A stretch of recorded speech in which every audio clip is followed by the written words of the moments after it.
on Season 2, Episode 2, go live. Just like BTB. BTB. Oh, are we going to start abbreviating us? That's awesome. Abbreviating our show. That would be fun, wouldn't it? Oh, yeah. Mm-hmm. One of my live videos, I had a... Well, I'll tell you that later.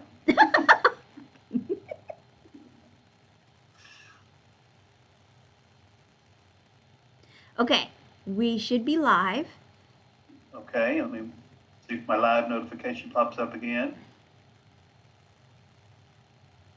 There it is. I think we're live. Yay! Hey, there we are. There we are.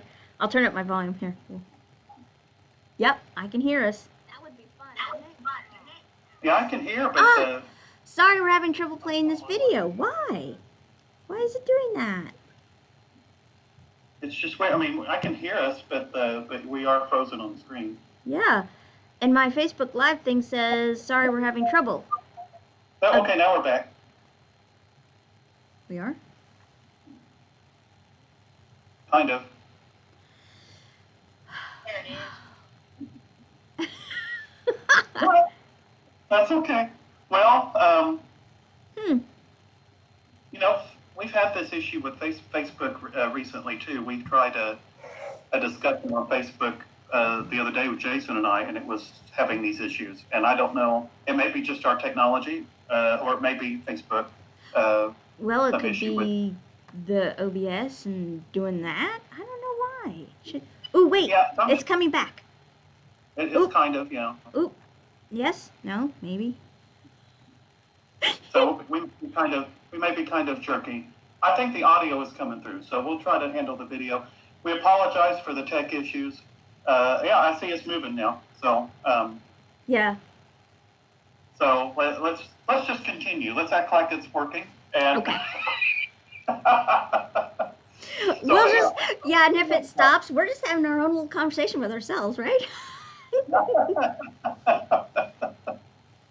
Okay, well, just to start us off, hello, welcome to Beyond the Book with the Shelfies, Jeremy, say hi, and Crystal. And if you guys pop on to watch us, please say hi in the comments below, and please include any questions, any comments, anything you like, because today we are going to be talking about the League of Extraordinary Gentlemen. Woo-hoo. Jeremy didn't have anything to pull up. No, I don't have anything to pull up. I'm at my house, so I could pull up something online and share my screen. Oh boy. Okay, so we've got somebody on watching with us. Hi, Lynn. Hi, Lynn. Yeah, it's Facebook has share issues sometimes, so that's okay. I'm glad we can have it to connect with people. Yes.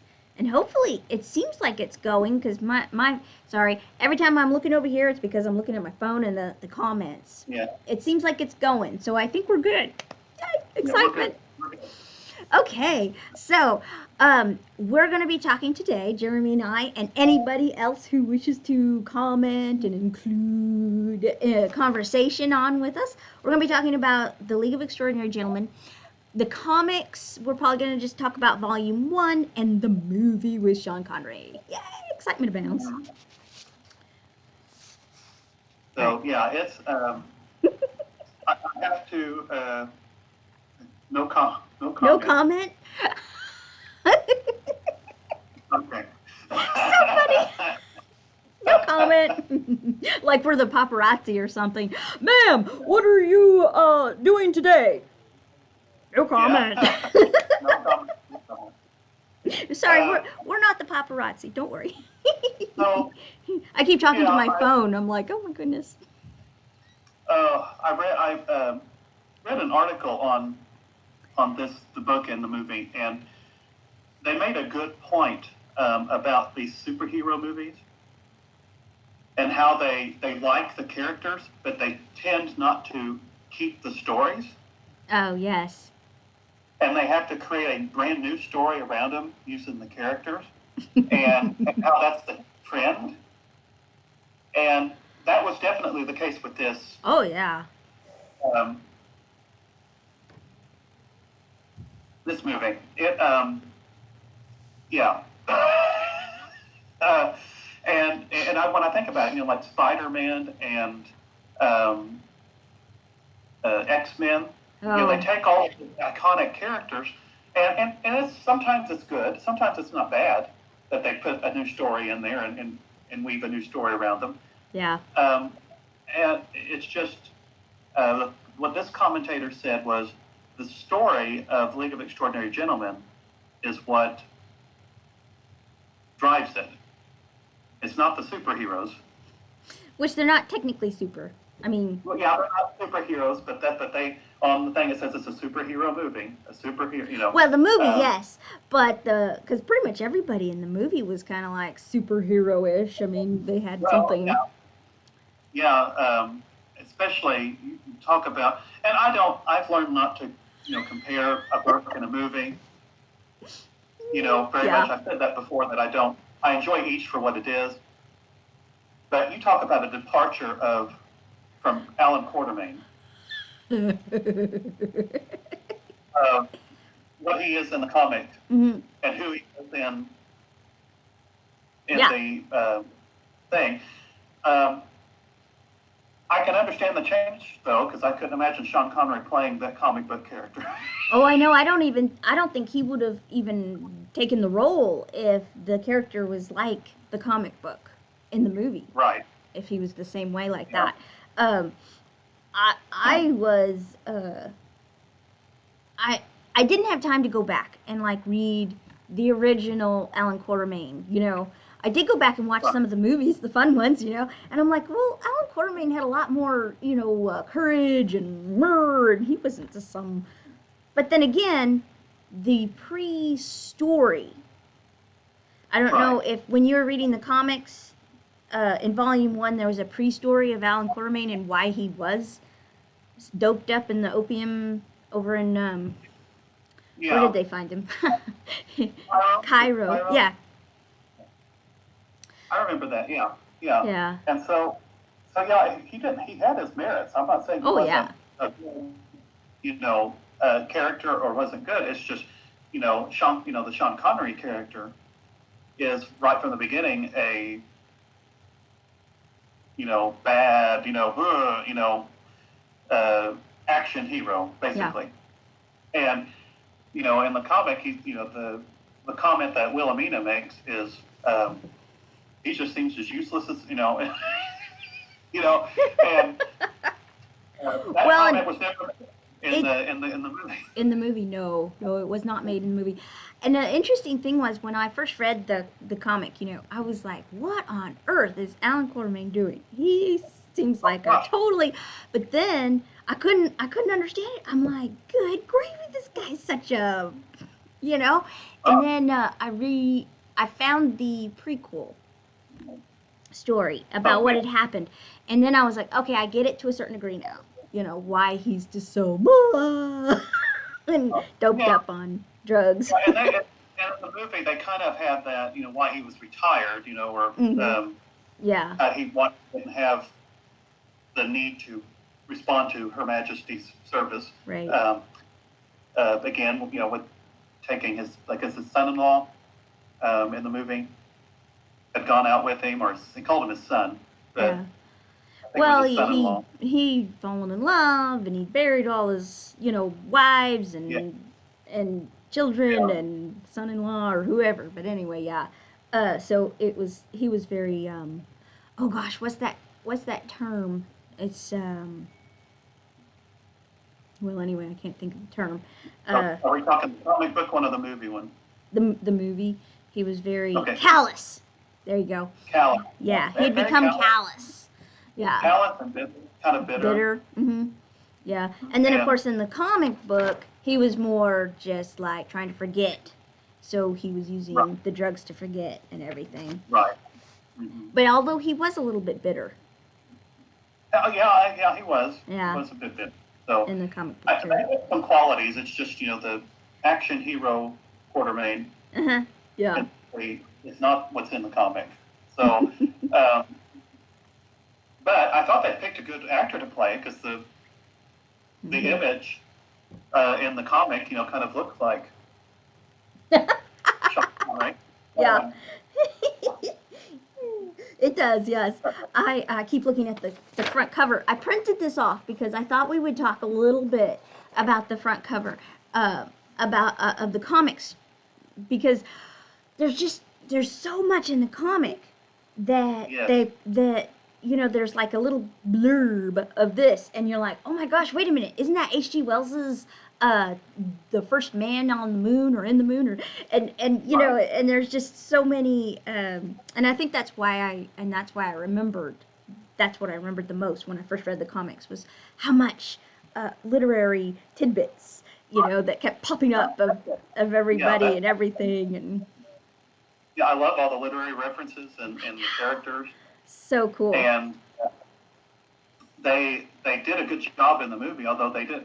But we can keep talking about the comic. They did a good job in the movie with that too, with the exception of one. Well, and that's just because they couldn't get the rights to the Invisible Man. Mm-hmm. I think. Yeah, they had to call him Skinner. Yeah. And they actually said, I thought he died. Yeah, he did, but I've got his formula. So that was like, okay.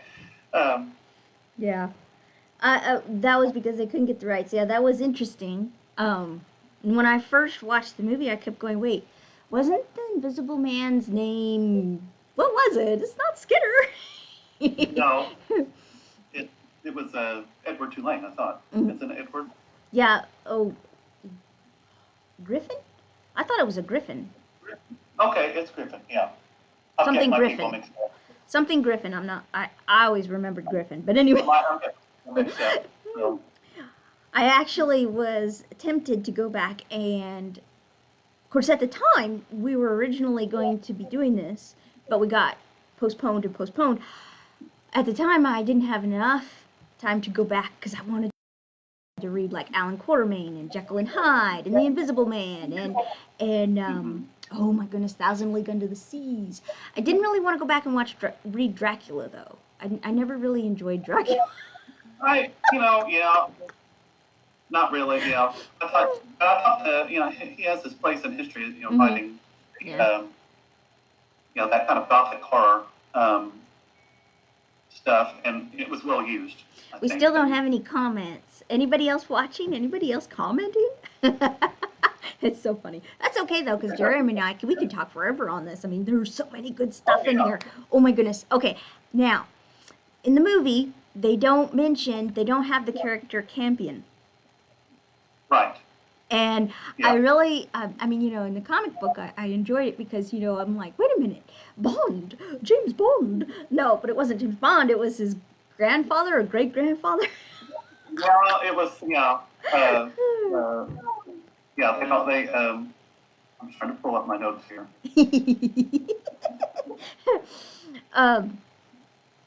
Anyway, I really enjoyed the whole reference to Bond, and then of course, Moriarty. Moriarty, Bond nemesis. It's just classic. I think Alan Moore just did such a wonderful job incorporating these two into incorporating all of this into a cohesive story.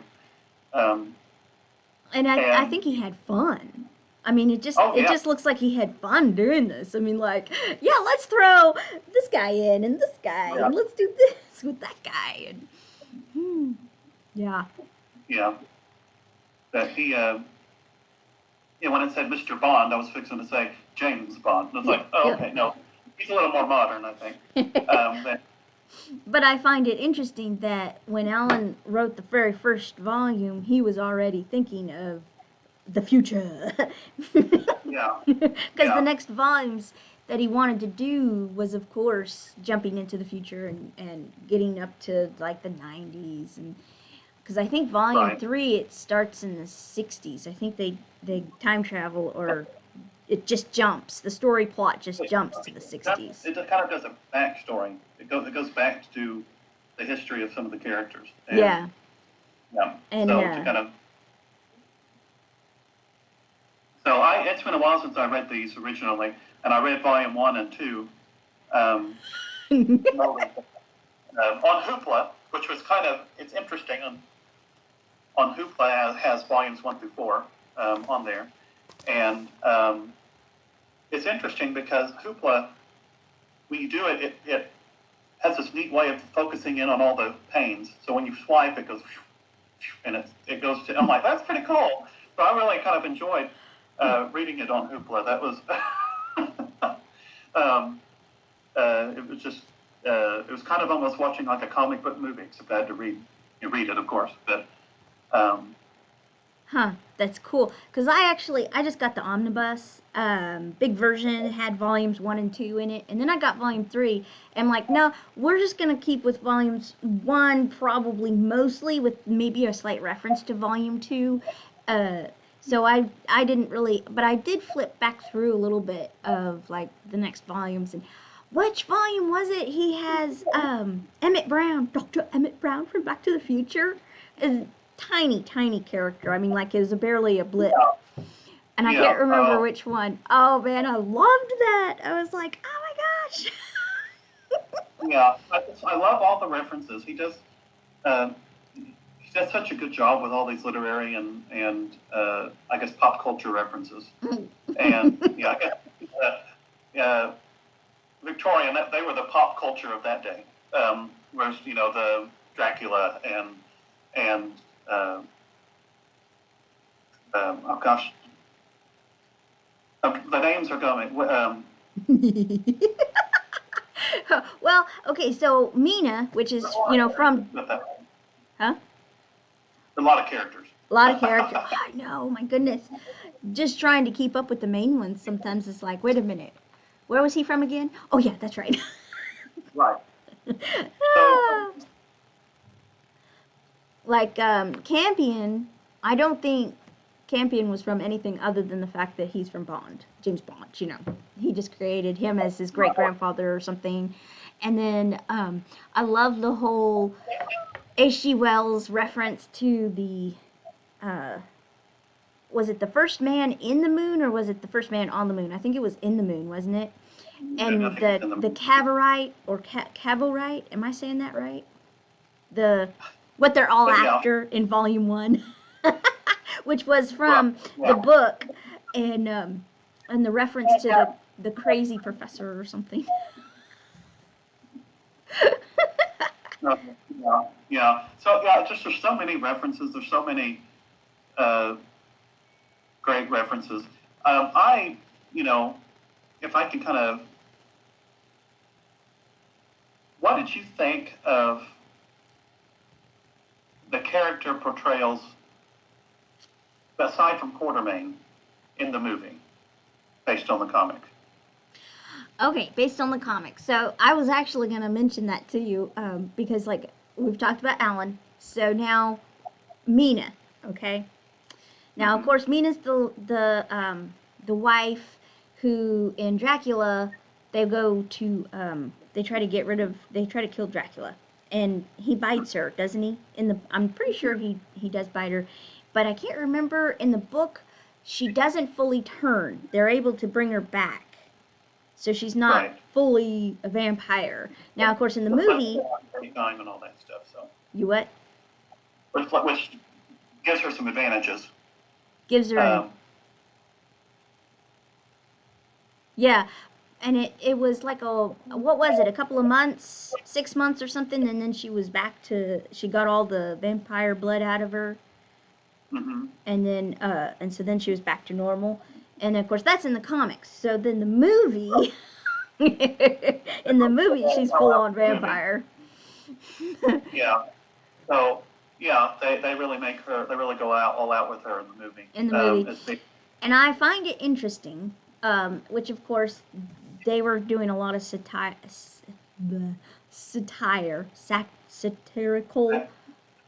yeah. Yes, there we go. Sometimes, those words, there's a word and you're just like, it's right there. You try to get it out and it comes out all weird. I understand. Totally. Tongue-tied. That's what it is. Tongue-tied. Yeah.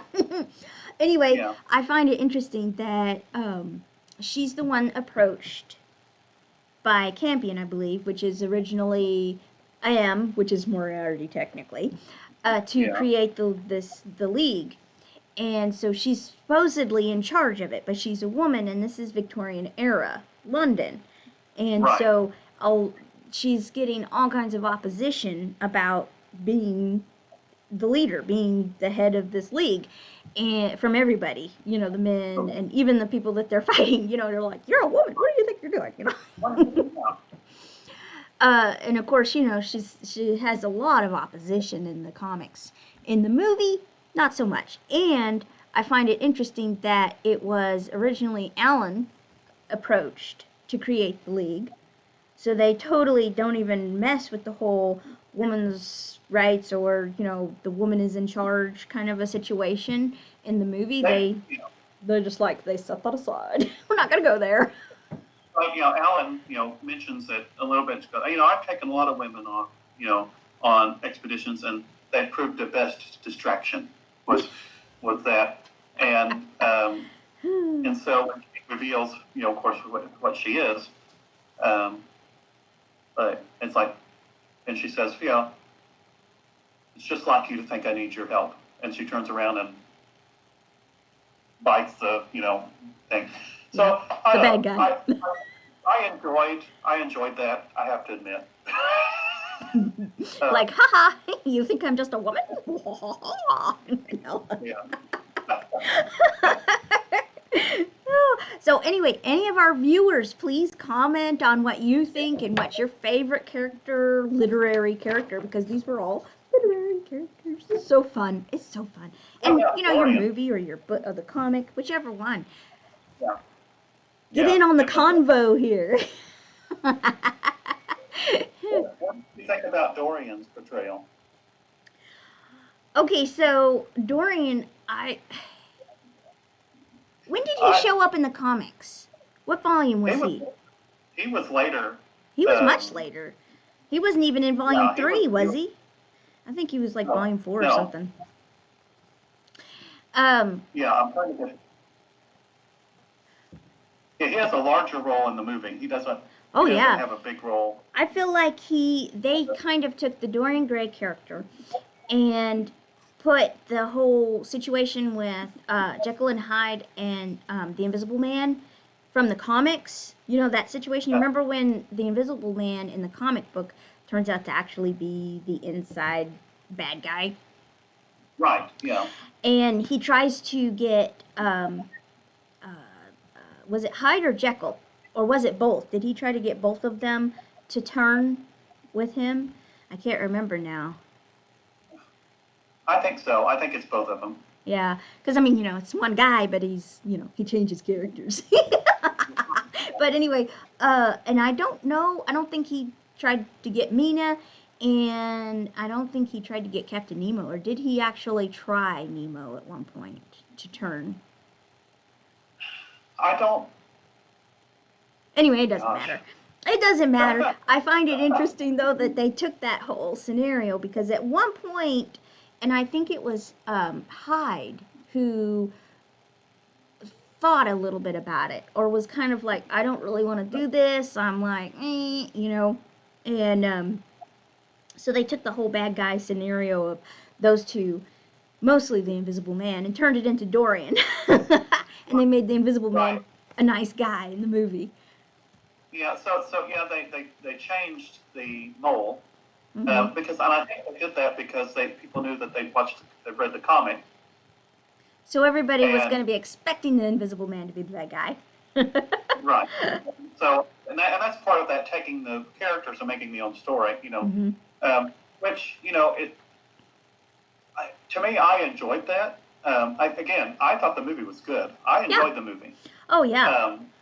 It was completely different than the comic book, actually, in terms of presentation or story and even character development. So, it's its own thing. It's like they... Yes, it is. It's a completely separate entity than the comics. Really, it is. But, sorry. Oh my goodness, I'm getting dry. Hang on, sorry. There we go. Okay. Sorry about that, guys. I know we're not supposed to sip on camera or something because it doesn't look too good, but anyway. No, that's okay. I was getting it dry. I was getting all dry because I'm all excited. Well, I like the twist with Dorian. I thought I thought it was well done. Yes, and of course, you know, the whole character of Dorian Gray, he turns evil. I mean, you know, because he's just slowly but surely, and then he tries to kill, or he does kill somebody. Oh, it's been too long since I've read the picture of Dorian Gray now, but yes, it's been a while. Yeah. And so I really enjoyed the fact that Dorian was the bad guy rather than the Invisible Man. I really kind of liked the Invisible Man, so I was like, oh man, when I was reading the comic book, you know. Yeah. Yeah. So, and one of the things, you know, the Nautilus was kind of a, you know, and I really liked the design in the comic book. The movie was cool, but it was like sleek and silver and very sleek. In the book, it's more like that octopus. It has that almost like 10,000 Leagues Under the Sea look. Yeah. Oh man, yes, I loved it. I loved the Nautilus. I really that in the comic book, I don't know if anybody can see it. Can you see that? Yeah. Yeah, that's the Nautilus from the comic books. It looks like like Jeremy was saying, an octopus. It's so cool. Yeah. Yeah, that was another reference, whereas in the movie it was just this sleek, advanced technology. You know, and then the car thing was funny. I like that. I called it an automobile. Bile. Did he say bile? I think he said automobile or something like that. Too funny, too funny. So I thought it was, and then you know we have of course Jekyll and Hyde. Yeah. I think those, you know, are pretty self-evident in both the comic and the movie. Who, you know, I like the fact that Hyde almost in the comic books was almost the nicer of the two. I mean, because you remember how he got pretty close with Mina. I mean, in a sense, but there towards the end, he really liked her because he could see, because she wasn't really afraid of his Hyde side. Hyde side. Oh my gosh. Okay. Yeah. Sorry. But yeah, in the movie, you know, Hyde's of course the aggressive one that, you know, Jekyll doesn't want to let out, and then he ends up saving the day, you know. And yeah. I almost felt like Jekyll and Hyde from both the comics and the movie were almost same kind of character. I mean, they were both pretty much the same, almost. Don't you think? There was there was hardly any change in that. Right. I think, you know, then there's not much you can depart from in that. So I mean, Hyde's aggressive, angry, you know. But he did have a bit of a soft side in the movie. He included too. So yeah. He does, and he actually works with, you know, the team. So, you know, and including Jekyll. And so, and then we of course have the who else we have? Captain Nemo. Captain Nemo. I liked Captain Nemo. Yeah. I thought he was well done in the movie. Yeah. I felt like I mean, it was his ship, so he should have been more in charge. And again, it was always just Alan. Alan was the man. You know, he was the one in charge. Yeah. He needed to be, because he was such a hero, you know. And it was definitely a Sean Connery movie, and so Sean Connery was going to, you know, the person in charge. Hyde side. Yeah, I know, right? That just came right out. We have a comment on here from one of our viewers. Yeah. She just laughing at the Hyde side. I didn't even. That just came out. That was totally unprepared. Yeah. Well, that's the best moments are created that way. So, But And yeah, I'm, I thought yeah.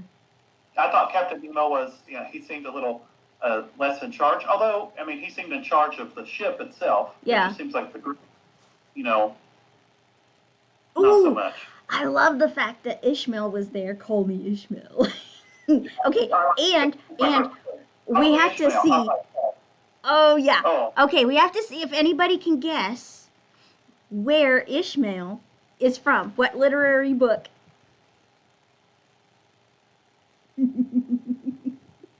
Anybody? Anybody?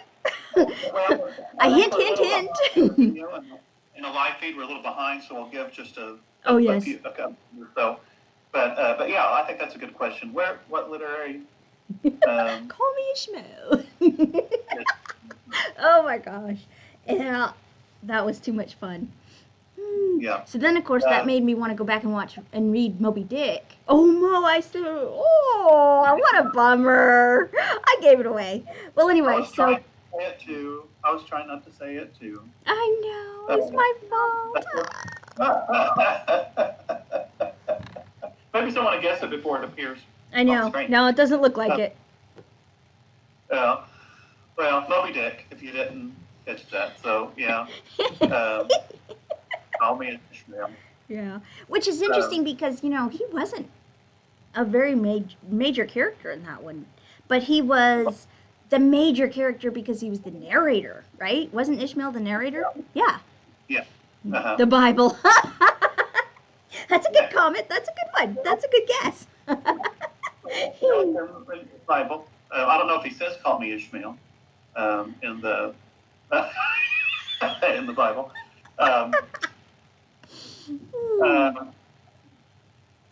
But yeah, and then of course we have the added character of the team of the movie, Tom Sawyer. Oh my goodness. Oh, did you read the article about why he was added? Because they were trying to get the American viewers, because this was all British apparently, so they were like Finding Nemo. Oh my gosh, these answers are hilarious. Great answer. Finding Nemo. Oh my goodness. Spoiler alert. I know. It's my fault. I'm sorry. I just got carried away. But anyway, oh, what were we talking about?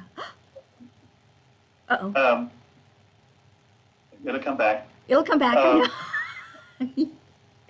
Tom Sawyer. Yeah. Tom Sawyer, yes. So there was this article, and they were talking about why they added the whole new character of Tom Sawyer was because they were trying to get the American viewers to watch because they figured if there wasn't an American in there, nobody would watch it. I'm like, I don't know about you, but I'll watch a British movie without any Americans in it, no problem. It has Sean Connery in it. What do they think? People would come watch Sean Connery. I know. I don't know. I was okay with it. I thought they did it okay for the movie. It wasn't needed. No. But they added the element about his son dying and how he was taking him on kind of under his wing. Yeah. And that was good. I mean, it was good in what it was. But the acting was good. The story was good. I think it was unneeded, though. I didn't think they needed to add Tom Sawyer to it. I didn't either. I was kind of, well, not necessarily bummed, but like they could have made it a little less. I thought he was a little too much. What's the word? Because he's like, American. Okay, you said it, not me. No, caricature. Character. Yeah, caricature. And with the sharpshooters, the 6-shooters constantly shooting and missing. Yes. I did tell him comment like if you're gonna do it in one shot. Right. Yeah. That line was good. Yes, it was. That was a good one. Oh dear. Well, there's a lot of hidden things, and this is what I was gonna mention. Is on the front cover of the League of Extraordinary. There's a lot of things involved, and I don't know, not just the covers. Inside every page, almost there's something. There was a lot, like let's see, Kevin O'Neill, wasn't he the illustrator? Mm-hmm. Yeah, I think it was Yes. Kevin O'Neill who illustrated. Anyway, there was a lot of really good. I mean, he had the backgrounds and all these extra people, and there was a lot that he drew. But I noticed a lot of similar things popping up in the volumes. Like in volume 1, not so much, but in volume 2, all of a sudden I started seeing, and I don't know if anybody can see this. Can you see the cat? Yes. And then there's a little mouse. And this one kind of was blurry when I printed it, so you can't really see the mouse as much. Love the one-liners. Yeah, I know. Yeah, well, who one-liners. doesn't love one-liners, right? In anything. And my favorite line from that movie is, of course, Sean Connery when he says, "I'm waiting to be impressed." So that's probably. Say that again, Jeremy. I'm waiting to be impressed. Yeah. Oh man. That's a good one. Let's hear some more. Let's hear some more, Jeremy. Let's hear some more Sean Connery quotes there, Jeremy. One thing I wanted him to do, it's on my bucket list to hear, is for him to do a Schlotsky's Deli commercial. So I can hear him say Schlotsky's Deli. Because I love his voice. I love that, Oh my gosh. That would be funny. Schlotsky's Deli. I thought I would love him to see it because I love his voice. I love his mannerism. But yes. But yeah, I love a Sean Connery movie. I don't think I've seen a bad Sean Connery movie. I've seen some that were okay, but I can't think of one either. Kind of like everything he's in just kind of brings it up, to a. Yeah, maybe one of his earlier ones when he was really young. I don't know. Yeah. I'm trying to think. Now, one of my favorite Sean Connery quotes, though, and it wasn't from this movie. I'm sorry, guys. I'm gonna digress here into another movie. Okay, Jeremy, you have to guess where this is from. Okay, you ready?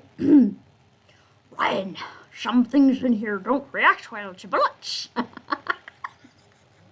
That's my best Sean Connery. I'm sorry, it's terrible. Okay, say it again without the Sean Connery voice, because I didn't. No! I can't say it without the Sean Connery. Okay, hang on. Blah, blah. Every time I try to say it, I'm going to do Sean Connery. One ping only. Vicini, one ping only. Sorry, we had a comment. Our viewer knows exactly where that comment is from. She's already given us another ping, another comment quote from it. Oh, I don't know. I'm drawing a blank. One ping only? Ryan, some things in here don't react well to bullets. No, it's Hunt for October. Okay, yes. I forgot he was in that movie. That's how off I am today. I forgot he was even in that movie. So, but yes, I remember. Yeah. Sorry, I'm sorry. My fault. You keep doing your Sean Connery. That's what I was really wanting you to do. So,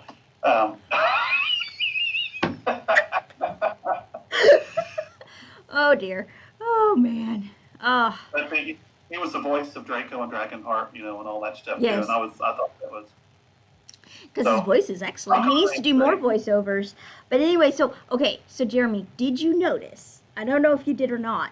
Did you notice at all anywhere the black cat?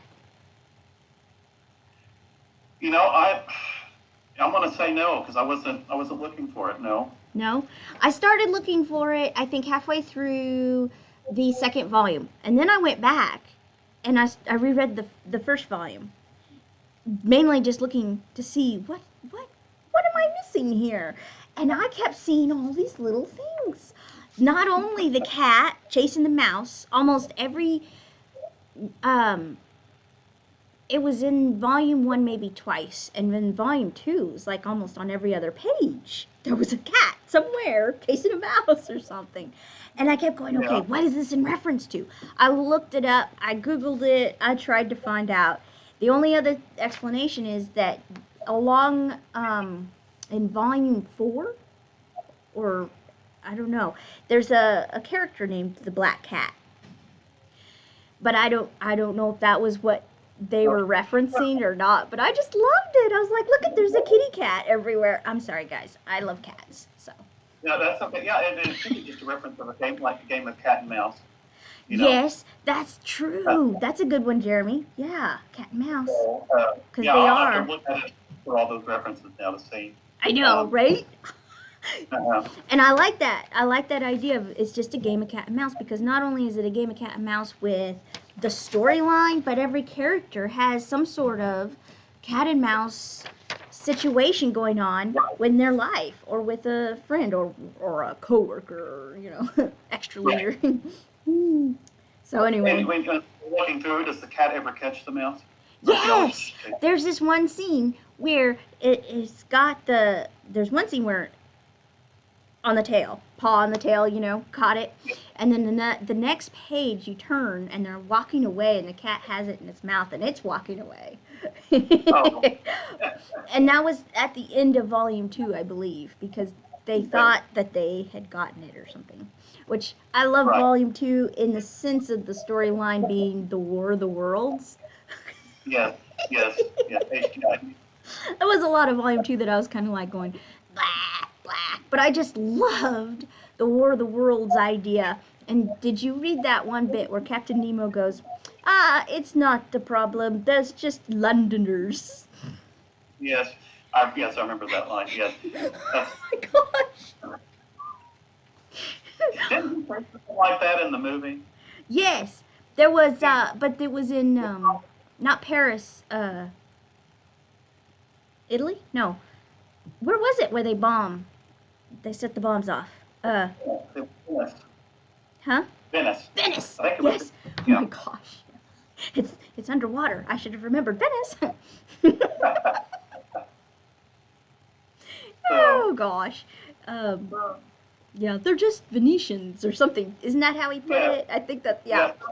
Yeah, some similar line, you know, like that in the movie. So, so take some good things from the comic book and apply it to their story. So I want to say that they kept the spirit of some of the characters alive, I think, pretty well, except for Quartermain. He was completely totally different. But to me, I was kind of glad.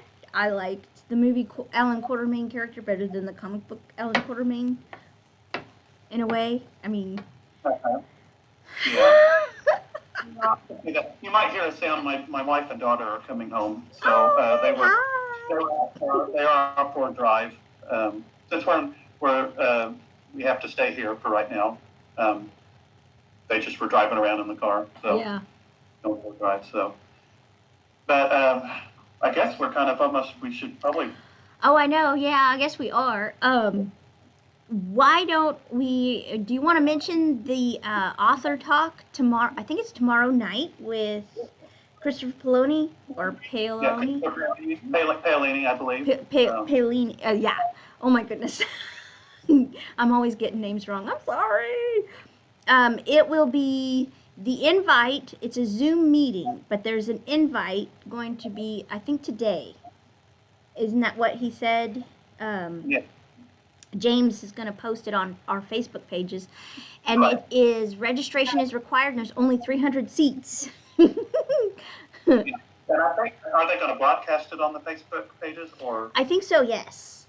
I think it's going to be. You can watch it from anywhere. Too. You can watch it on the Facebook pages. Yes, too. But to be able to comment and talk, I think, right? That's only 300. You'll have to interact with it. You'll have to. Yeah. Yeah. So that'll be interesting. That'll be fun. Yay! Yes, it will be. And I've read Aragon. I haven't read Aragon in a long time, but he has a new book out. I know I haven't got a chance to read it yet. I put it on hold though. I need to get it. I enjoyed Aragon. Yeah. His writing. I enjoyed his writing. So, talk about a movie that I was disappointed in. I'll put it that way. Oh my goodness! Yes. Wow. Yeah. You had Jeremy Irons there, and you did absolutely nothing with him. So, okay, that's. That was anyway. Very sad.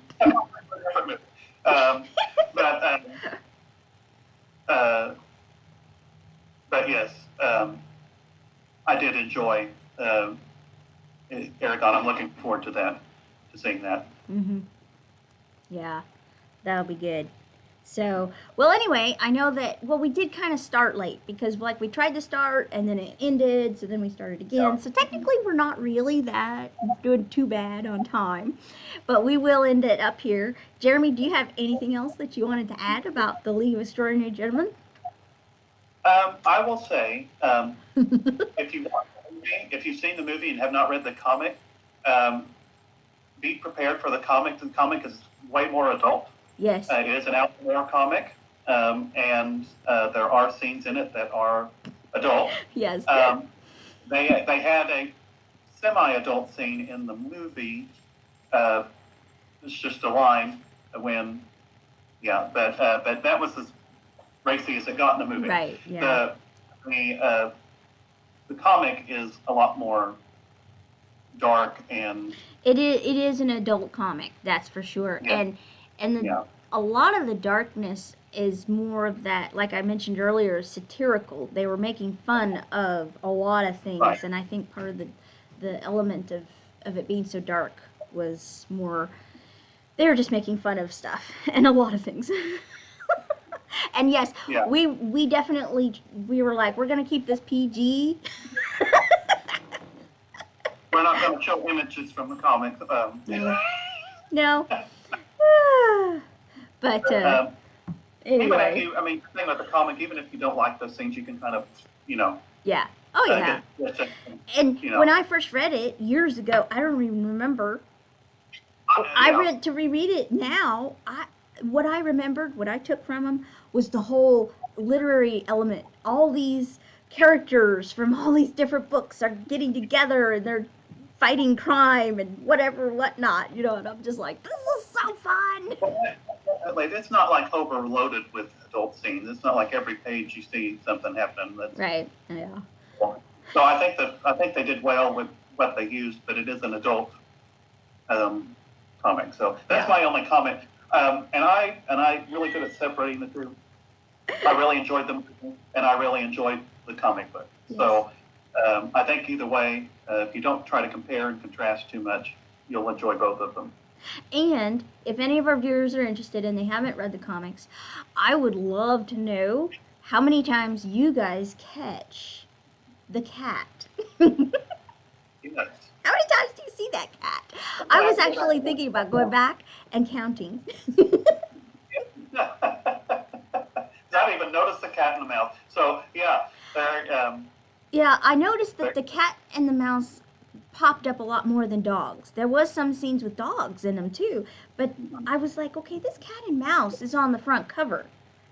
And right. I think that would probably be the best, is that it looks like it's a game of cat and mouse, Yeah, I think so too. Thinking you got it, but there's always another mouse. That's true.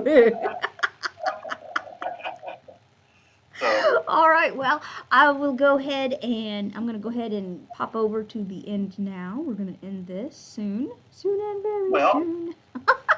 I want to say thanks for watching. Yes, definitely. Enough of our witty banter. And yes, thanks for watching. Thanks for commenting. Yeah, thanks for the comments. We had a few people watching. I know, and I am so sorry I gave away that first guess, Moby Dick. Call me Ishmael. I was like, yeah, and then I'm just like, do. Oh, whoops! I accidentally said it. Well, I almost popped out with it. It's like, oh yeah, Moby Dick, and I'm like, oh wait, we should just ask the question. Okay. I know we have such a hard time trying to keep our guesses quiet. It's like, yeah.